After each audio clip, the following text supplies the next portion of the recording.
வணக்கம் நேயர்களே, கடவுளருள் டிவி நேயர்களுக்கு லக்ஷ்மி நாராயணன் அன்பு வணக்கங்கள். இப்போ நம்ம பார்க்க போகிறது வார ராசி பலன் 5ஆம் தேதியிலேருந்து 11ஆம் தேதி வரை எப்படி இருக்க போதான்னு பார்க்க போகிறோம். ஸோ எப்போதுமே சொல்கிறதாங்க, லக்னத்துக்கு பாருங்கள்.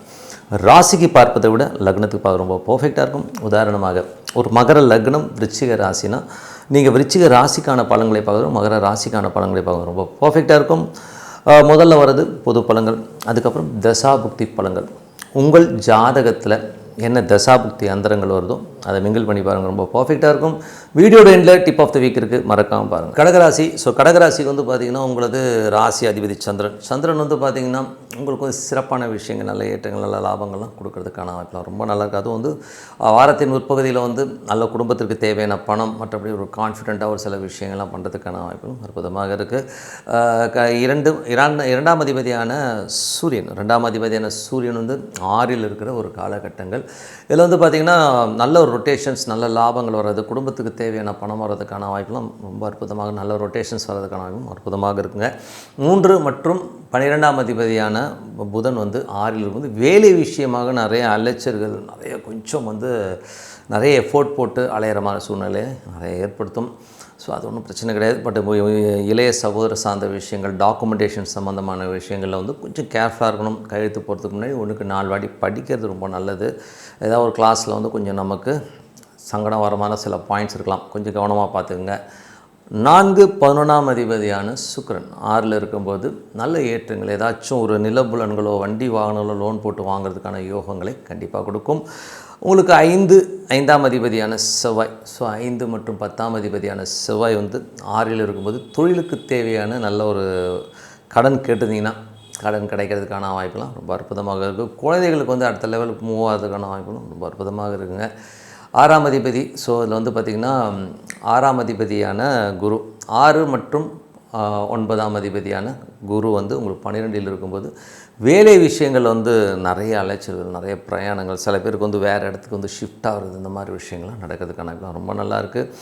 அதுக்கப்புறம் பார்க்கும்போது உங்களுக்கு 7ஆம் அதிபதி, ஸோ 7ஆம் அதிபதியான சனி. ஸோ 7ஆம் அதிபதியான சனி வந்து பார்த்திங்கன்னா என்ன மாதிரி விஷயங்களை பண்ணுவார் அப்படிங்கும்போது, சனி வந்து இப்போ 9ல் இருக்கார். ஸோ கணவன் மனைவி வந்து நிறைய பிரயாணம் பண்ணுற மாதிரி விஷயங்களை நிறைய ஏற்படுத்தும். 7-9 வந்து ஒரு ஊர் விட்டு இன்னொரு ஊர் போயிட்டு வர்றது, இந்த மாதிரி விஷயங்களை கொடுக்கும். அதே மாதிரி 8ஆம் அதிபதினும் போதே கொஞ்சம் கவனமாக இருக்கணும். தந்தையுடைய உடல்நலம் சம்மந்தமான விஷயங்கள் வந்து கொஞ்சம் கேர்ஃபுல்லாக இருக்கிறது ரொம்ப ரொம்ப நல்லது. கொஞ்சம் வந்து ஒரு ஸ்ட்ரெஸ்ஸஸோ டென்ஷன்ஸோ ஏற்படுத்தும். ஸோ அதனால் அந்த மாதிரி விஷயங்களை கொஞ்சம் கவனமாக பார்த்துக்கிறது நல்லது. கணவன் மனைவிக்குள்ளையும் தேவையில்லாத விஷயங்களை பேசுகிறது தவிர்த்துக்குங்க. ஸோ ஏதாச்சும் எவனை பற்றியாச்சும் பேசிவிட்டு அதனால் ஒரு மன உளைச்சலோ சண்டையோ வர்றதை வந்து தவிர்த்துக்கிறது ரொம்ப ரொம்ப நல்லது. அதுக்கப்புறம் 10ஆம் அதிபதியான செவ்வாய் வந்து 6லும் தொழில் தேவையான கடன்கள் ஏதாச்சும் கேட்டிங்கன்னா கிடைக்கும். மாமியாருக்கும் உங்களுக்கும் ஒரு நிறைய டிஃப்ரென்ஸ் ஆஃப் ஒப்பீனியன் வர்றதுக்கான வாய்ப்புகளும் ரொம்ப கவனமாக இருக்கணும். 11ஆம் அதிபதியான சுக்கிரன், ஸோ 11ஆம் அதிபதியான சுக்கிரன் வந்து உங்களுக்கு 6லும் நல்ல ஏற்றங்கள், நல்ல லாபங்கள், வீடு மனைகள் அமைவதற்கான வாய்ப்புலாம் ரொம்ப அற்புதமாக இருங்க. 12ஆம் அதிபதியான புதனும் 6ல் இருக்கும். கொஞ்சம் அலைச்சல்கள் இருக்கும், வேலையில் நிறைய அலைச்சல்கள், அங்கே அலையிறது, இந்த மாதிரி தாய்மாமன் உறவுகளுக்காக கொஞ்சம் நிறைய அலைச்சல், கொஞ்சம் மெனக்கடுற மாதிரி, கொஞ்சம் செலவுகள் வர மாதிரியான விஷயங்களை கண்டிப்பாக ஏற்படுத்துங்க. ஸோ இதுவரை பார்த்தோம் பொது பலன்கள். இப்போ பார்க்கும்போது தசாபுக்தி பலன்கள். கடக லக்னமாக இருந்து சூரியன் தசாபுக்தி. சூரியன் வந்து உங்களுக்கு வந்து 2ஆம் அதிபதி 6ல் இருக்கும்போது வீட்டுக்கு தேவையான ஒரு வருமானங்கள் வர்றதுக்கான வாய்ப்பு, நல்ல ரொட்டேஷன் வர்றதுக்கான வாய்ப்பு ரொம்ப நல்லா இருக்குது. ஸோ பிஸ்னஸ்லேயும் வந்து நல்ல ரொட்டேஷன்ஸ் கண்டிப்பாக இருக்குங்க. உங்களுக்கு 3 கடக லக்னமாக சந்திரன் தசாவும். சந்திரன் வந்து சுயசாரத்தில் இருக்கும்போது நல்ல அறிவுபூர்வமாக திங்க் பண்ணி பெரிய பெரிய வேலைகள்லாம் பண்ணுவீங்க. சந்திரன் வந்து பார்த்திங்கன்னா உங்களுக்கு நல்ல ஒரு வருமானங்களும் நல்ல ஏற்றங்களையும் கொடுக்குற ஒரு வாரமாக கண்டிப்பாக இருக்குங்க. கடக லக்னமாக இருந்து செவ்வாய் தசாபுக்தி அந்தரங்கள். செவ்வாய் வந்து பார்த்திங்கன்னா உங்களுக்கு வந்து 5ஆம் அதிபதி மற்றும் 10ஆம் அதிபதியாக இருந்து ஒரு 6ல் இருக்கும்போது குழந்தைகளோட வளர்ச்சி ரொம்ப சிறப்பாக இருக்குங்க. ஸோ குழந்தைகள் வந்து அடுத்த கட்டத்துக்கு முன்னேறது அதெல்லாமே அற்புதமாக இருக்கும். தொழில் ரீதியான விஷயங்களை ஏதாவது லோன் அப்ளை பண்ணிங்கன்னா கண்டிப்பாக கிடைக்கிறதுக்கான வாய்ப்பும் ரொம்ப நல்லாயிருக்கு. கடக லக்னமாக இருந்து ராகு தசாபுக்தி. ராகு வந்து 8ல் இருக்கார். ஸோ ரொம்ப கவனமாக இருக்கணும். ரொம்ப பெரிய பேராசைப்பட்டு ஏதாச்சும் பெரிய ஒரு இதில் போய் மாட்டிக்கிறதுக்கான வாய்ப்பு இருக்குன்னா ரொம்ப கவனமாக இருக்கணும். கடக லக்னமாக இருந்து குரு தசாபுத்தியந்திரங்கள். குரு வந்து பார்த்திங்கன்னா உங்களுக்கு வந்து 6 மற்றும் 9ஆம் அதிபதி 12ல் இருக்கும்போது வேலையில் வந்து கொஞ்சம் ஜவ்வாக போகிற மாதிரி இருக்கும். ரொம்ப ஃபாஸ்ட்டாக இல்லைங்க, ரொம்ப ஸ்லோவாக போகுது அப்படிங்கிற எண்ணங்கள் இருக்கும். நிறைய பிரயாணங்கள், நிறைய எஃபோர்ட் போகிற மாதிரி விஷயங்களை கண்டிப்பாக ஏற்படுத்துங்க. கடக லக்னமாக இருந்து உங்களுக்கு வந்து சனி தசாபுத்திகள் சனி வந்து பார்த்திங்கன்னா உங்களுக்கு வந்து 7 8ஆம் அதிபதி 9ல் இருக்கும்போது மனைவியோட நல்ல ஒரு பிரயாணம் பண்ணுற மாதிரியான விஷயங்களை கண்டிப்பாக ஏற்படுத்தும். இதில் வந்து கணவன் மனைவியினோட அவங்கவுங்க குடும்பத்தை தாக்கி பேசுகிறத வந்து கொஞ்சம் அவாய்ட் பண்ணிக்கணும். தேவையில்லாத ஆட்களை பற்றி எதுக்கு பேசணுங்கிறத வந்து யோசிங்க. அதுக்கப்புறம் தந்தையோட உடல்நலம் சம்மந்தமான விஷயங்களும் ரொம்ப கேர்ஃபுல்லாக இருக்கணும். ஸோ அதை மாத்திரம் கொஞ்சம் பார்த்து நடந்துக்கணும். கடக லக்னமாக இருந்து புதன் தசாபுத்தி அந்தரங்கள் புதன் வந்து பார்த்திங்கன்னா உங்களுக்கு வந்து 3 12 6ல் இருக்கும்போது வேலை விஷயமாக நிறைய பிரயாணங்கள் நிறைய வந்து அலைச்சல்கள் ஜாஸ்தி இருக்கும். அதனால் கொஞ்சம் பார்த்து டாக்குமெண்டேஷன் சம்மந்தமான விஷயங்களும் கையெழுத்து போடும்போது ஒன்றுக்கு 4 வாட்டி படித்து பார்த்து கையெழுத்து போடுறது ரொம்ப ரொம்ப நல்லது. கடக லக்னமாக இருந்து கேது தேசாபுத்தி அந்தரங்கள் கேது வந்து பார்த்திங்கன்னா உங்களுக்கு 2ல் இருக்கார். கொஞ்சம் எடுக்கணும்னு பேசுவீங்க, கொஞ்சம் கவனமாக இருக்கணும். அது மட்டும் இல்லாமல் வேலை விஷயமாகவும் இல்லை சில நேரங்கள் வந்து குடும்பத்திற்காக கடன் வாங்குற மாதிரி சூழ்நிலை கண்டிப்பாக ஏற்படுத்தும். கடக லக்னமாக இருந்து சுக்கிர தசாபுத்திகள் சுக்கிரன் வந்து பார்த்திங்கன்னா புது வண்டி வாகனங்கள் ஏதாச்சும் லோன் போட்டு வாங்குறது வீடு மனை வாங்குறதுக்கான யோகங்களை கண்டிப்பாக கொடுக்குங்க. ஸோ மற்றபடி என்னங்க, என்னை பொறுத்த ஒரு நல்ல ஒரு பிரார்த்தனை மனதார இறைவனை பிரார்த்தனை பண்ணும்போது கண்டிப்பாக நம்ம அடுத்த லெவல் போகிறதுக்கான ரொம்ப சிறப்பாக இருக்குது. இப்போ பார்க்க போகிறது tip of the week. So tip of the வீக்கில் வந்து இப்போ நம்ம பார்க்க போகிறது வந்து வாஸ்து பலிக்குமா அப்படிங்கிறது தான் பார்க்க போகிறோம். ஸோ வாஸ்து பலிக்குமா அப்படின்னு பார்க்கும்போது வாஸ்து இருக்குங்க. ஏன்னா வந்து என்னை பொறுத்தவரை வந்து எனது அனுபவத்தில் வந்து நிறைய வீடுகள் இதெல்லாம் பார்க்கும்போது வாஸ்து வந்து ரொம்ப பர்ஃபெக்டாக ஒர்க் ஆகும்.